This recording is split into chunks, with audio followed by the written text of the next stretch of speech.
Hello dear students, आप सभी का बहुत बहुत स्वागत है हमारी ब्लॉकचेन सीरीज के अंदर। और आज हम डिस्कस करने वाले हैं थर्ड चैप्टर के बारे में। ठीक है, तो आपके जीटीयू के 7 सेमेस्टर के एग्जाम पॉइंट ऑफ व्यू से ये जो थर्ड चैप्टर है ये काफ़ी ज़्यादा इम्पोर्टेंट है। और आज के इस वीडियो में हम इसके जो मोस्ट इम्पॉर्टेंट क्वेश्चंस है, यानी कि आपके एग्जाम में जिन क्वेश्चंस के पूछे जाने के चांसेस सबसे ज़्यादा है, वो हम डिस्कस करने वाले हैं। ठीक है, तो आपका जो थर्ड चैप्टर है ये इतना ज़्यादा बड़ा नहीं है, इसके अंदर लिमिटेड क्वेश्चन से है, तो यहाँ पे हमारा टाइम उतना ज़्यादा नहीं जाएगा। तो फटाफट से हम इसे शुरू करते हैं और मैं आपको सारे क्वेश्चंस जो है वो एकदम अच्छे तरीके से समझा दूंगा। यानी कि अभी आपको क्या करना है, आपको कुछ नहीं करना है, बस आराम से अपने बेड पे या तो अपने सोफा पे बैठ जाइए, अपने हेडफोन्स लगा लीजिए और इस वीडियो को ध्यान से बैठ के सुनिए और जो चीज़ आपके दिमाग में उतरे उसको उतारे। ठीक है, मुझे पता है कि आपकी एग्जाम जो है वो काफ़ी नज़दीक है, इसलिए यहाँ पे मैं आपके लिए क्रिस्प कंटेंट लेके आया हूँ, जिसको देख के आप आराम से आपकी एग्जाम के अंदर काफ़ी अच्छे मार्क्स के साथ पास हो जाओगे। राइट। और दूसरी बात कि अगर आप इस वीडियो को पहली बार देख रहे हैं तो मैं आपको ये भी बताना चाहता हूँ कि इससे पहले ऑलरेडी 2 चैप्टर्स के वीडियो आ चुके हैं, चैप्टर 1 एंड चैप्टर 2, तो वो आप जाके फटाफट से देख लीजिए और इन वीडियोस को अपने फ्रेंड्स के साथ भी शेयर कीजिए ताकि उनकी प्रिपरेशन में भी उनको हेल्प हो। राइट, तो अब हम सीधा आ जाते हैं हमारे कंटेंट पे। पहला क्वेश्चन है, discuss case study smart contract in supply chain management. ठीक है, अब हमें ये बताना है कि सप्लाई चेन मैनेजमेंट के अंदर स्मार्ट कॉन्ट्रैक्ट का क्या यूज होगा। अब यहाँ पे जिसको बिल्कुल नहीं पता है कि स्मार्ट कॉन्ट्रैक्ट क्या है, मैं उनको एक ही सजेशन दूंगा कि फटाफट से जाके पहले जो 2 वीडियोस हैं उनको देख लीजिए। जैसे ही आप उन वीडियोस को देखेंगे आपका स्मार्ट कॉन्ट्रैक्ट का कॉन्सेप्ट काफ़ी अच्छे तरीके से क्लियर हो जाएगा। और ये थियरी जो है स्मार्ट कॉन्ट्रैक्ट की, ये आपके एग्जाम पॉइंट ऑफ व्यू से काफ़ी इंपॉर्टेंट है, इसलिए मेरी आपसे यही रिक्वेस्ट है कि आप फटाफट से जाके वो दोनों चैप्टर्स के जो वीडियोस हैं उन्हें देख लें। ठीक है, अब यहाँ पे हमें स्पेसिफिक केस स्टडी के बारे में पूछा गया है कि किस तरीके से स्मार्ट कॉन्ट्रैक्ट यूजफुल होगा सप्लाई चेन मैनेजमेंट में। तो ये जो क्वेश्चन है ये जीटीयू के पीवाईक्यू में पूछा गया है, इसलिए हम इसको आईएम पे कहेंगे। देखिए यहाँ पे क्या है, सप्लाई चेन मैनेजमेंट में किस तरीके से हम स्मार्ट कॉन्ट्रैक्ट का यूज कर सकते हैं उसके बारे में यहाँ पे हमें डिस्कस करना है। देखिए सबसे पहले क्या लिखा है, smart contract streamline the supply chain process by automating tasks, ensuring transparency and enhancing trust between all parties involved। तो हमें ये लाइन तो लिखी देनी है कि भाई स्मार्ट कॉन्ट्रैक्ट का बेसिक यूज क्या होता है।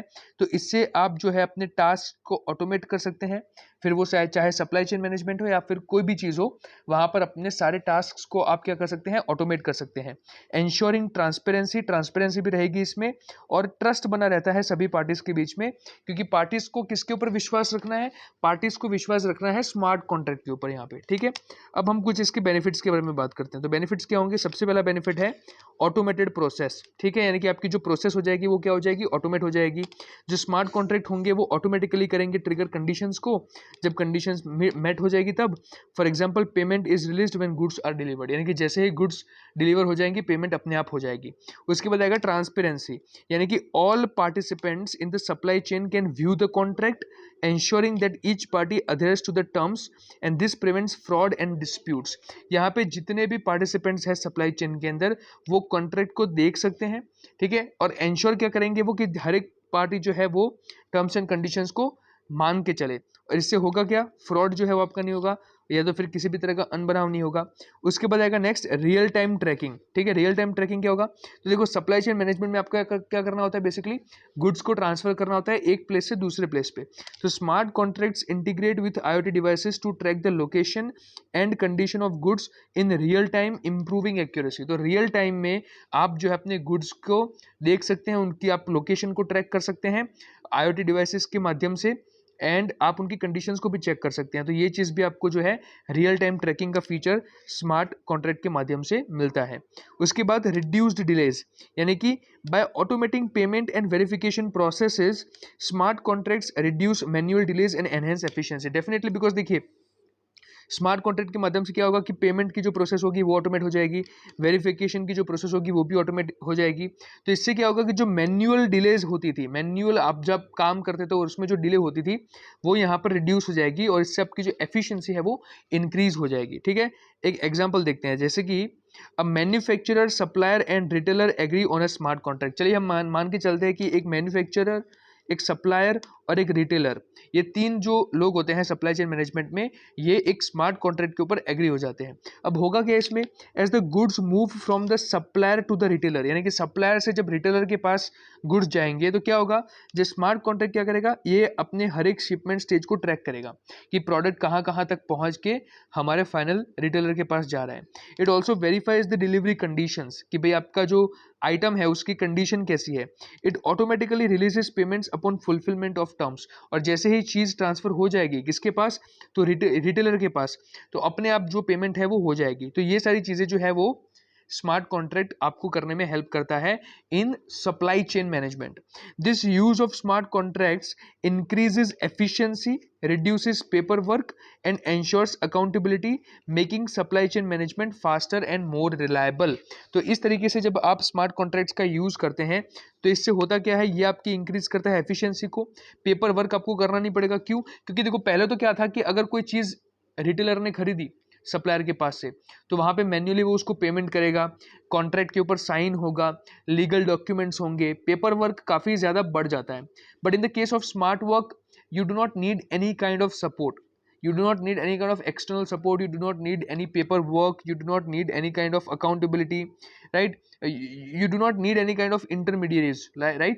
यहाँ पे सारी चीज़ें अपने आप हो जाती है। तो यहाँ पे सप्लाई चेन मैनेजमेंट की जो प्रोसेस होगी इससे क्या हो जाएगी, एकदम फास्ट बन जाएगी और ज़्यादा रिलायबल हो जाएगी। ठीक है, नेक्स्ट है अपना explain different algorithms of permissioned blockchain. तो यहाँ पर देखो परमिशनड ब्लॉकचेन का मतलब होता है प्राइवेट ब्लॉकचेन, ठीक है, जहां पे आपको परमिशन लेके आना पड़े। तो ऐसे जो ब्लॉकचेन होते हैं कि जहां पे आपको परमिशन लेनी पड़े ब्लॉकचेन के अंदर एंटर करने के लिए, उसके अलग अलग एल्गोरिदम्स को आपको यहाँ पे समझाना है, कौन कौन से अलग अलग टाइप्स के एल्गोरिदम होते हैं इसके अंदर। तो सबसे पहला एल्गोरिदम आएगा आपका PBFT, जिसको हम बोलते हैं प्रैक्टिकल बाइजेंटिन फॉल्ट टॉलरेंस। ठीक है, बहुत सिंपल सा है, प्रैक्टिकल बाइजेंटिन फॉल्ट टॉलरेंस। ठीक है, PBFT ये कैसे काम करता है, तो nodes agree on the next block by reaching a majority decision even if some nodes are faulty और मेलिशियस। तो यहाँ पे जो आपका ट्रांजैक्शन है वो होगा या नहीं होगा, वो कैसे तय होता है, तो वो तय होता है मेजॉरिटी डिसीजन के बेसिस पर। फॉर एग्जांपल किसी नेटवर्क में 10 नोड है और 10 में से 7 नोड ने कहा कि भाई ट्रांजैक्शन होना चाहिए, तो ट्रांजैक्शन होगा। फिर बाकी के 3 अगर मना भी कर रहे हैं तो उनकी नहीं सुनी जाएगी। तो इस टाइप का जो हमारा फॉल्ट टॉलरेंस होता है, जो टाइप होता है परमिशन ब्लॉकचेन का, उसको हम बोलते हैं PBFT, practical Byzantine fault tolerance. यानी कि suitable for systems with fewer participants and high trust requirements, कि आप इसको कैसे केसेस में यूज कर सकते हैं, जहां पे हमारे पास कम पार्टिसिपेंट्स हो और हमारी ट्रस्ट रिक्वायरमेंट्स हायर हो, उस केस में आप इसे यूज कर सकते हैं। It can handle up to 1/3 of faulty nodes, यानी कि यही चीज हुई कि 10 में से अगर 3 नोड अगर हमारे फॉल्टी निकलते हैं तो तब तक हमें कोई प्रॉब्लम नहीं है। ठीक है, 33% ऑफ द नोड्स अगर फॉल्टी है तो प्रॉब्लम नहीं है। हमारे बाकी रिमेनिंग जितने भी आप कह सकते हैं कि जो नोड्स है वो एकदम सही होने चाहिए और उनके मेजॉरिटी डिसीजन के बेसिस पे जो आपका ट्रांजैक्शन होगा वो वैलिडेट किया जाएगा। उसके बाद नेक्स्ट टाइप है अपना राफ्ट। राफ्ट क्या है देखिए, तो यहाँ पे क्या होता है राफ्ट में, अ लीडर इज इलेक्टेड, एक लीडर को इलेक्ट किया जाएगा, and all other nodes replicate the leaders decisions, और बाकी के जितने भी नोड्स हैं वो रेप्लिकेट करेंगे यानी कि मानेंगे किसके डिसीजन को, लीडर के डिसीजन को, यानी कि लीडर जो काम करेगा वही काम बाकी के नोड भी करेंगे। If the leader fails a new one is elected, यानी कि अगर आपका लीडर फेल हो जाता है तो एक नया लीडर इलेक्ट कर दिया जाएगा।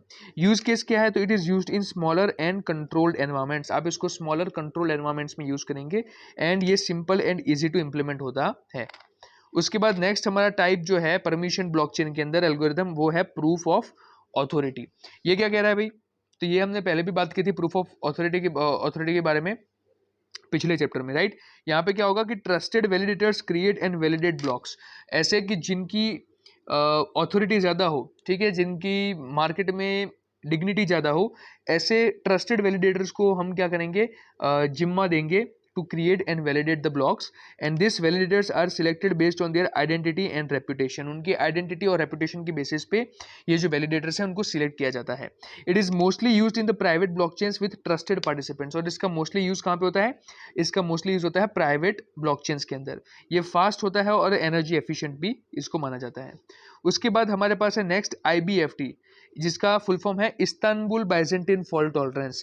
तो ये क्या है, ये PBFT का भाई ही है, बट इसको ऑप्टिमाइज किया गया है for better performance and scalability, यानी कि इसका जो परफॉर्मेंस है और स्केलेबिलिटी है ये हमारे पीबीएफटी से ज़्यादा है, यानी कि प्रैक्टिकल बाइजेंटाइन फॉल्ट टॉलरेंस से ज़्यादा है। इसकी मदद से क्या होगा कि कम्युनिकेशन ओवरहेड जो है वो नोड्स के बीच का डिक्रीज हो जाएगा। Used for enterprise solutions requiring fast finality, ये मोस्टली एंटरप्राइज सॉल्यूशंस में यूज किया जाता है।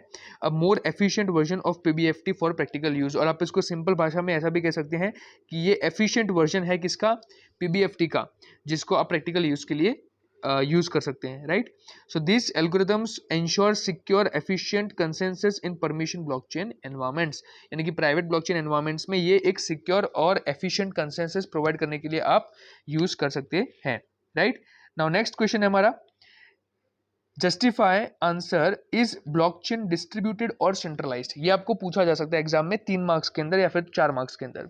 हमें ये जस्टिफाई करने को पूछ देगा कि जो ब्लॉकचेन है ये डिस्ट्रीब्यूटेड में आता है या सेंट्रलाइज्ड में आता है। तो इसका आंसर आपको अच्छे से पता है कि ब्लॉकचेन जो है ये डिसेंट्रलाइज्ड है, यानी कि डिस्ट्रीब्यूटेड है, राइट। तो हमें ये तो पता ही है कि ब्लॉकचेन डिस्ट्रीब्यूटेड है, लेकिन अब हमें इसे जस्टिफाई करना है कि कैसे। तो यहाँ पे हमें कुछ उसकी प्रॉपर्टीज के बारे में बताना पड़ेगा। सबसे पहले क्या है, डिसेंट्रलाइज्ड नेटवर्क। तो ब्लॉकचेन जो है वो ऑपरेट करता है पीयर टू पीयर नेटवर्क पे, यानी कि हर एक नोड दूसरे नोड के साथ डायरेक्टली कनेक्टेड होगा और वो एक दूसरे के बीच में कम्युनिकेशन कर सकते हैं। Where multiple nodes participate in validating and maintaining the ledger and no single entity has control over the entire system. किसी भी सिंगल एंटिटी का कंट्रोल नहीं होता है पूरे सिस्टम के ऊपर, हर एक का इक्वल कंट्रीब्यूशन होता है। उसके बाद शेयर्ड लेजर, इसका मतलब क्या है, all nodes in the network hold a copy of the ledger. आपको ये चीज भी मैंने आपको पहले बताई थी कि हर एक नोड के पास जो है वो सेम कॉपी होगी लेजर की, यानी कि लिस्ट ऑफ ट्रांजैक्शन की, ट्रांजैक्शन रिकॉर्ड की। इससे क्या इंश्योरिंग होगी, ensuring transparency and reducing the need for a central authority. एक ट्रांसपेरेंसी बनी रहेगी, एक डिसेंट्रलाइज्ड नेटवर्क रहेगा, डिस्ट्रीब्यूटेड नेटवर्क रहेगा, हर एक नोड के पास सेम कॉपी होगी हमारे लेजर की और सेम रिकॉर्ड हम कह सकते हैं ट्रांजैक्शन का। तो इससे एक तरह की ट्रांसपेरेंसी बनी रहती है और हमें किसी भी प्रकार की सेंट्रल अथॉरिटी की यहां पे जरूरत नहीं पड़ती है। उसके बाद इसका नेक्स्ट आएगा प्रॉपर्टी कंसेंसस मैकेनिज्म, यानी कि instead of relying on a central body to approve transactions, blockchain uses consensus algorithm. तो ये भी इसके डिस्ट्रीब्यूटेड नेचर की एक प्रॉपर्टी हो गई कि यहाँ पे आप किसी एक सेंट्रल अथॉरिटी के पास से कोई परमिशन नहीं लेंगे, उसकी जगह आप क्या करेंगे, कंसेंसस मैकेनिज्म का यूज करके आप जो है ब्लॉकचेन के अंदर ट्रांजैक्शंस को वैलिडेट करवाएंगे, ठीक है। तो ये हो गई 3 प्रॉपर्टीज जो हमें हेल्प करती है ये अंडरस्टैंड करने में कि ब्लॉकचेन एक डिस्ट्रीब्यूटेड नेटवर्क है, ना कि सेंट्रलाइज्ड, ठीक है। तो डिसेंट्रलाइजेशन नेटवर्क है इसके पास, शेयर्ड लेजर है इसके पास और कंसेंसस मैकेनिज्म है इसके पास, राइट। तो ये चीज हमारी कंप्लीट हो जाती है यहाँ पे। नेक्स्ट है अपना write short note on Byzantine fault with example. अब हमें यहाँ पे बाइजेंटिन फॉल्ट को डिटेल में समझाना है, ठीक है। तो बाइजेंटिन फॉल्ट जो है एक इंपॉर्टेंट थियरी है और इसके एग्जाम में पूछे जाने के चांसेस भी काफी ज्यादा है। तो अब मैं जो थियरी आपको समझाने जा रहा हूँ उसको काफी अच्छे तरीके से आपको समझना है, ठीक है। चलिए, Byzantine fault refers to a situation in a distributed network. तो ये डिस्ट्रीब्यूटेड नेटवर्क की एक ऐसी सिचुएशन है जिसमें सम नोड्स में फेल और एक्ट मैलिशियसली, यानी कि मेरे पास मान लीजिए 10 नोड है। चलिए मैं यहां पे 10 के 10 नोड बना देता हूं।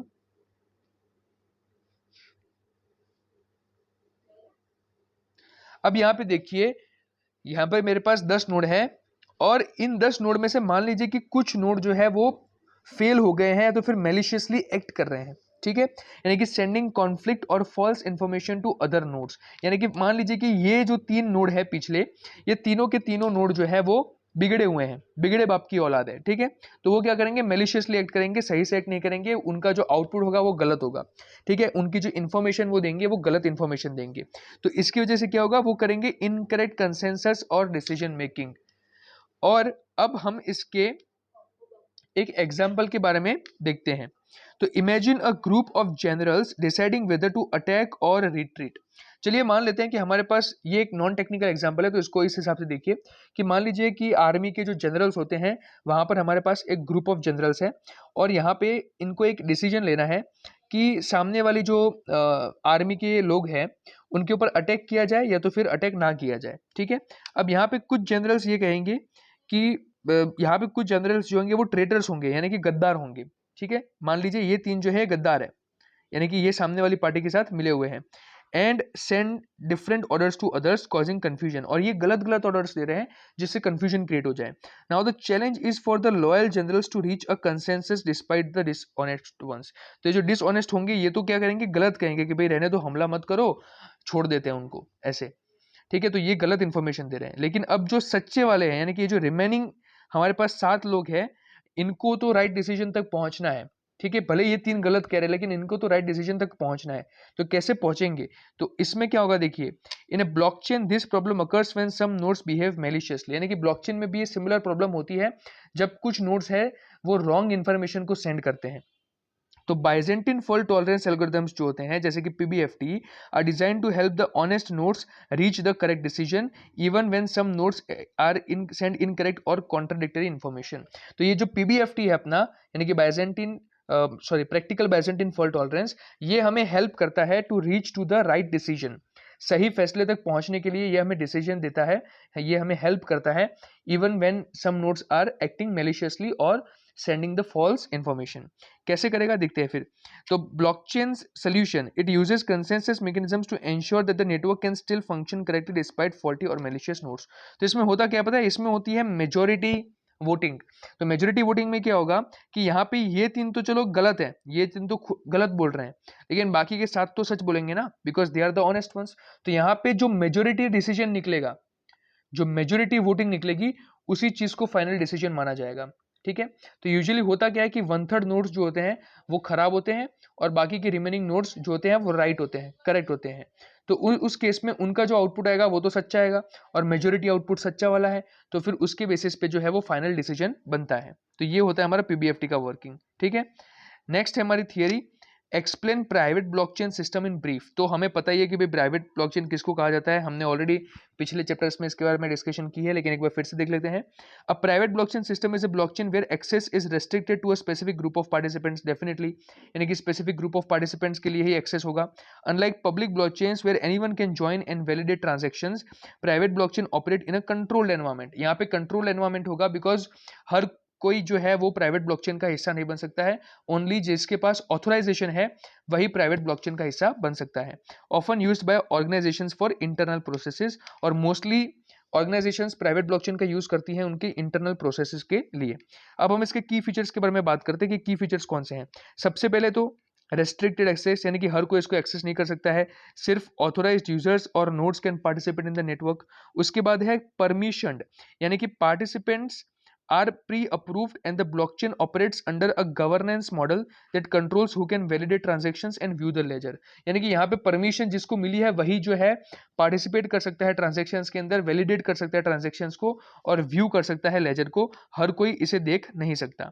उसके बाद फास्टर ट्रांजेक्शंस, यानी कि since there are fewer nodes and participants consensus is achieved faster compared to public blockchain. ये भी इसका एक बहुत इंपॉर्टेंट फीचर है, क्योंकि प्राइवेट ब्लॉकचेन के अंदर क्या होता है कि पार्टिसिपेंट्स बहुत कम होते हैं, नोड्स बहुत कम होते हैं, तो उसकी वजह से ट्रांजैक्शन की जो स्पीड होती है वो बढ़ जाती है, right. Then we have greater privacy, वो तो ऑब्वियस है, भी प्राइवेट है तो प्राइवेसी तो होगी ही. Sensitive information remain secure and visible only to authorized participants.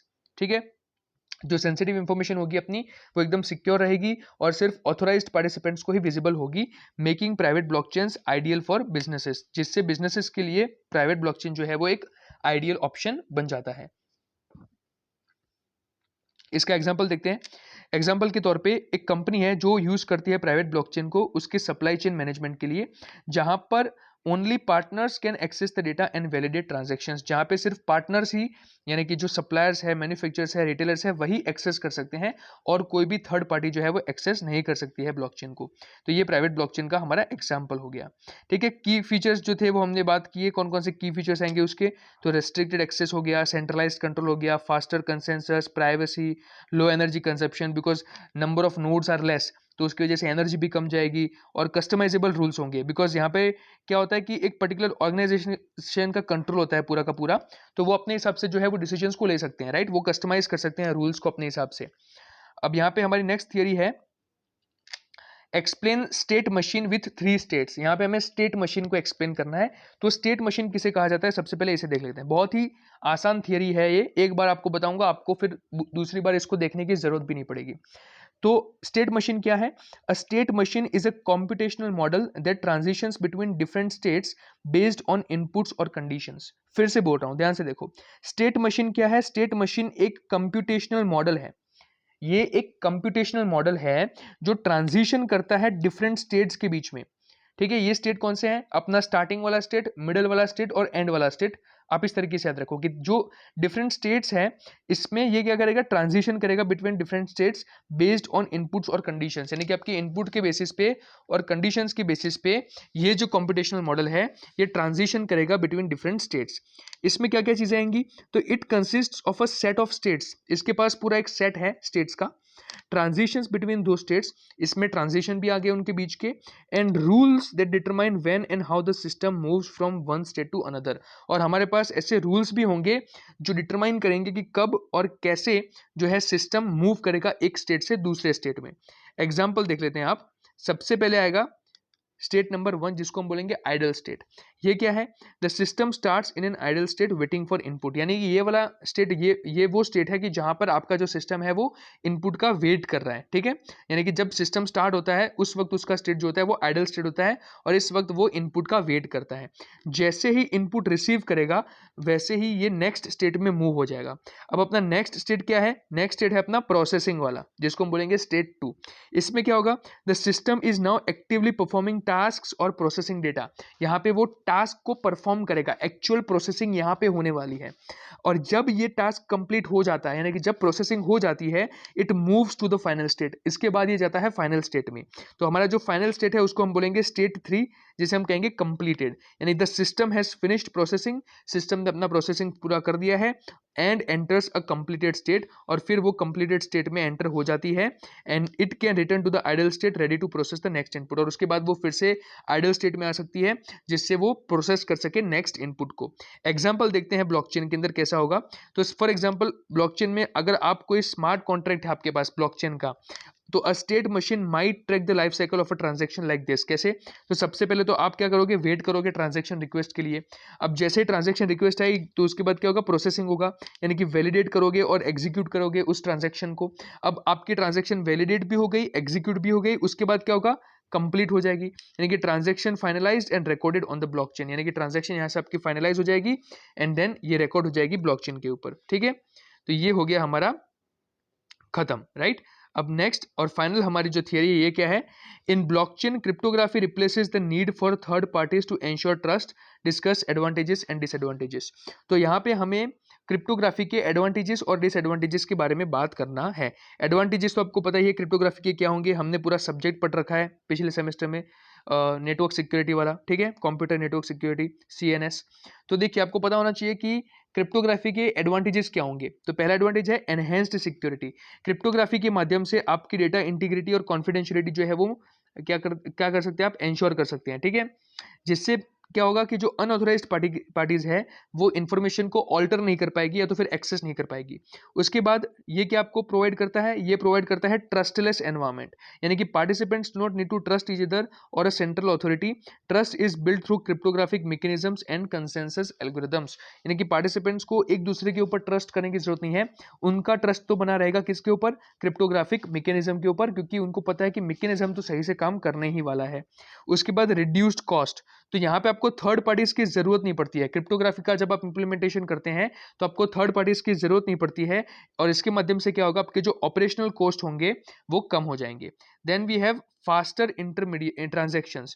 तो direct transactions between parties can be executed quickly without waiting for third party approvals. यहाँ पे आपको किसी भी थर्ड पार्टी का अप्रूवल लेने की जरूरत नहीं है, यहाँ पे सीधा आपका ट्रांजैक्शन आप कर सकते हैं, क्योंकि ऑटोमेटेड प्रोसेस होगी पूरी की पूरी।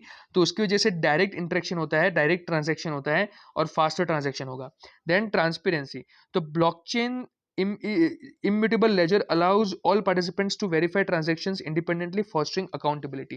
तो ये तो आपको पता ही है कि ट्रांसपेरेंसी भी ये प्रोवाइड करता है साथ साथ में, राइट। अब डिसएडवांटेजेस क्या होंगे भाई? पहला डिसएडवांटेज है कि ये कॉम्प्लेक्स बन जाएगा थोड़ा, बिकॉज यहाँ पे क्या है कि क्रिप्टोग्राफिक टेक्निक्स जो होती है वो कॉम्प्लेक्स होती है एंड चैलेंजिंग भी होती है for specially for non technical users. इसकी वजह से पोटेंशियल मिसअंडरस्टैंडिंग्स या तो फिर मिसयूज हो सकते हैं। Then regulatory challenges, the absence of intermediaries complicates compliance with regulations। तो कई बार regulations की भी प्रॉब्लम होते हैं, बिकॉज इंटरमीडिएट्स को सारे के सारे रूल्स पता होते हैं, तो वो कई बार प्रोसेस इजी बन जाती है। डेफिनेटली वो एक्सपेंसिव ज़्यादा है, लेकिन कई बार वहाँ पे फ़ायदा ज़्यादा होता है, लेकिन यहाँ पे रेगुलेटरी चैलेंजेस में यहाँ पे थोड़ा चैलेंज ज़्यादा रहेगा। फिर प्राइवेसी में क्या है देखो, तो while cryptography secures data, public blockchains can expose transaction details to all participants. तो यहाँ पे पब्लिक ब्लॉकचेन का एक थोड़ा डिसएडवांटेज है कि यहाँ पे आपकी इन्फॉर्मेशन जो है वो लीक होने के चांसेस है। देन वी हैव इरिवर्सिबिलिटी, ठीक है, तो इरिवर्सिबिलिटी क्या है, once a transaction is recorded it can not be undone. तो ये भी एक डिसएडवांटेज मान सकते हो, एक तरीके से एडवांटेज भी है और ये डिसएडवांटेज भी है कि अगर आपने कोई एरर वाला फॉर एग्जांपल स्मार्ट कॉन्ट्रैक्ट बनाया और उसको हमने डाल दिया ब्लॉकचेन में, तो अब आपको पता चला कि भाई उसमें तो एरर था, लेकिन अब आप उसको चेंज नहीं कर सकते, बिकॉज एक बार डिप्लॉय हो गया तो हो गया, फिर आप उसको चेंज नहीं कर सकते, डिलीट नहीं कर सकते, राइट।